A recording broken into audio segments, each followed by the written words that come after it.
Hey guys, welcome back. Today, let's talk about how to make life more like a video game so you can play and engage with life like you would a video game. There are many videos on this exact topic on YouTube, and they're all kind of bad. Not that they're wrong necessarily, but they are glaringly incomplete, right? What they miss about video games is exactly what they miss about psychology, and I would say what they miss about life even. And it's probably what you're missing too if this is your first time at this channel.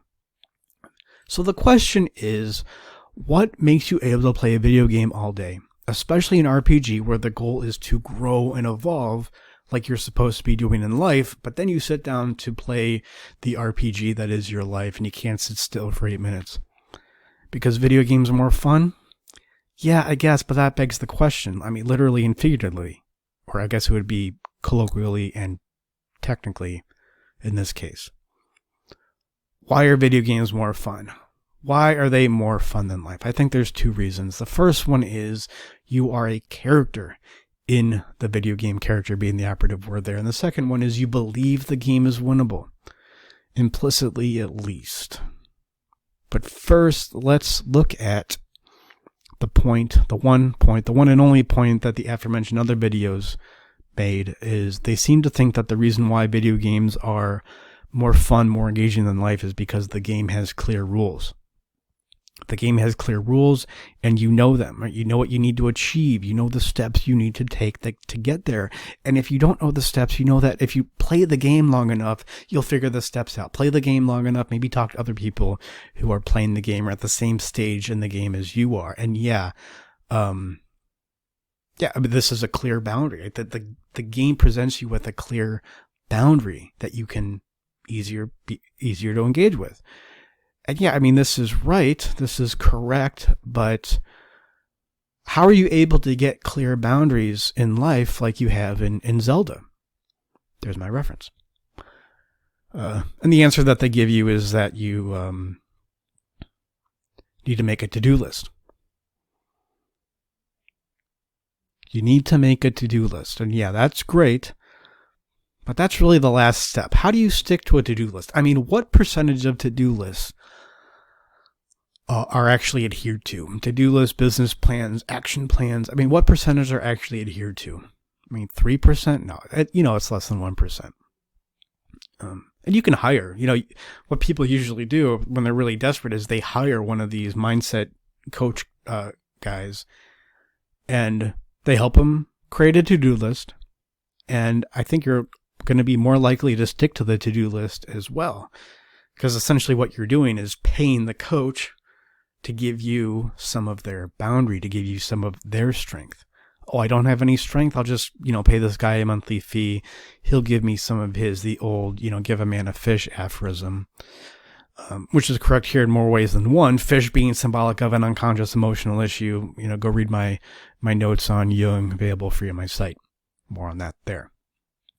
So the question remains pretty much unchanged. How do you continue to take action in life like you do in a video game without getting too butthurt about it, I guess? And I think this is where we get to the two fundamental reasons why video games are more fun than life. The first one is, like I was saying, you are a character.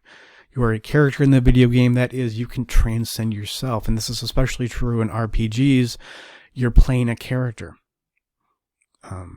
You're not attached to who the character is at a certain stage of development. That's the point of the RPG, is to grow beyond your current stage of development. In life, however, we can get attached.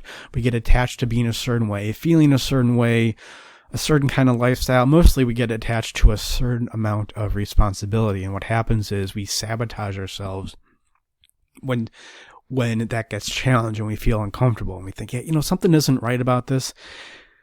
And we kind of retreat. And we may not even know we're doing it, but we just begin to retreat. People call this being attached to your ego. It's really not having an ego. It's not having a character. It's not having a personality. It's really being attached to your insecurity. So what this is about, of course, is your anxiety. Which is why I know I cannot, come on this video and tell you to see yourself as a character in this game.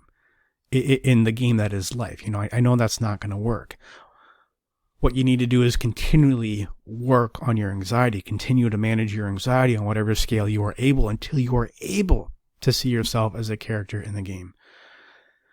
The ability to create your own to-do list. To pick out tasks that you need to do to achieve a goal that you really want to achieve, it all stems from managing your anxiety. And until you do that, you're only left with borrowing your, whatever coach's boundary, or, doing little techniques, like give yourself a reward after you complete a task. Like, I'm going to give myself a little cookie. Works until it doesn't. Right? Not until you begin to manage your anxiety, which is done primarily through how well you communicate with others. I mean, that's what it's going to be for most of you.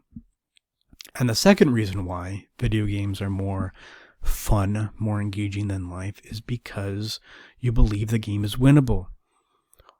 You go into the game thinking you're able to beat it. When you come across a challenge, there's a way to figure it out. You may get frustrated, you may put the game down for a week or so, but you'll come back to it.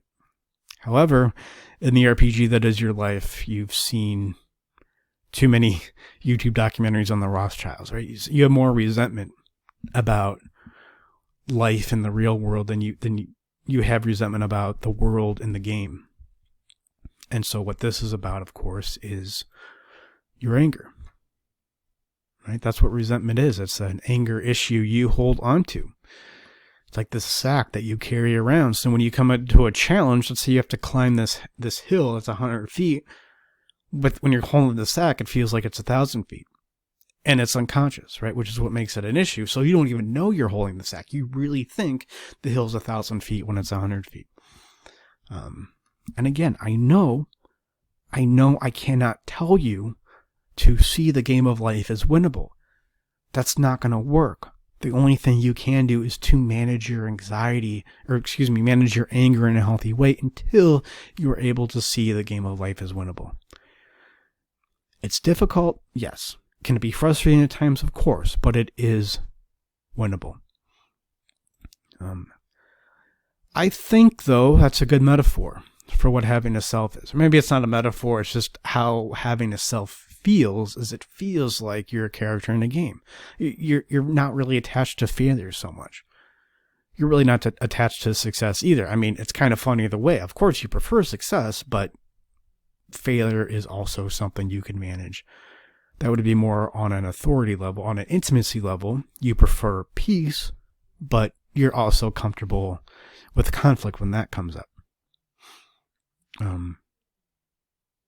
Yeah, it's like you're living your life free of emotional issues. That's really how it feels. And then you'll begin to think things like, oh, so if I want a girlfriend, all I have to do is go up to girls and talk to them and ask them out. Which is, I hear, what you do in one of the Sims games. If you want a girlfriend in the Sims game, you just walk up to girls and you hit the flirt button. You basically spam girls with the flirt button, and eventually one likes you and you take her out on a date, and then you can see if you like her. Which is really how it works in life when you don't have these anger and anxiety issues. Or you begin to think things like, I wonder how much money I would save if I lived out of my car for a year. Not that you need to live out of your car for a year, but the only reason that you wouldn't do something like that is because you don't think it's a good idea, right? Not because you're afraid what people might think or how you may look. And of course, it's telling, I kind of made this point, but of course it's telling that the popular videos on this topic only mention the surface level aspect of why video games are more fun. Right? That's where mindset, self-help, CBT, much of the therapy industrial complex, that's where it is right now, frankly, is the only focus on the symptom without a clear understanding of the cause. Because they don't know what emotions are and how they work. Hear me now, believe me later. The only reason that you don't engage in life like you do in a video game is because of unconscious emotional issues. The clear rules come after you manage your anger, come after you manage your anxiety. That's through a confrontation of this unconscious baggage that you'll be able to, create your own rules, and maybe more importantly, differentiate between the rules in the game of life you can change and the rules you cannot. So if you've been making to-do lists for the better part of the last decade, and it only feels like you're going around in circles, it just may not be your fault. You want to run a 5K, but your leg is broken. Is there something wrong with you? No, I don't think there's anything wrong with who you are. You just need to fix your leg. And the races are going to be a lot less painful, and you're going to be able to complete it.